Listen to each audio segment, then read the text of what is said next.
सिल्लोड तालुक्यातील सासूरवाडा येथील शेतकऱ्याची विषारी औषध घेतल्याने उपचारादरम्यान झाला मृत्यू.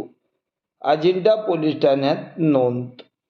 आज मंगळवार 21 एप्रिल रोजी दुपारी 1 वाजता अजिंठा पोलिसांच्या वतीने माहिती देण्यात आली की एका 25 वर्षीय शेतकऱ्याने विषारी औषध सेवन केल्याने उपचारादरम्यान मृत्यू झाल्याची घटना सासूरवाडा तालुका सिल्लोड जिल्हा छत्रपती संभाजीनगर इथं उघडकीस आली असून समोर आलेली माहिती अशी की पर्वत शेनपड भोटकर असे मृत शेतकऱ्याचे नाव असून पर्वत हे दिनांक 12 एप्रिल रोजी सकाळी 10 वाजण्याच्या सुमारास भोसगाव शिवारातील गट क्रमांक 44 स्वतःच्या शेतामध्ये विषारी कीटकनाशक औषध प्रसार केले. ते प्रकृती बिघडल्याने त्यांना प्रथम सिल्लोड येथील उपजिल्हा रुग्णालयात दाखल करण्यात आले असता त्यानंतर अधिक उपचारासाठी छत्रपती संभाजीनगर येथील घाटी रुग्णालयात हलवण्यात आले आहे.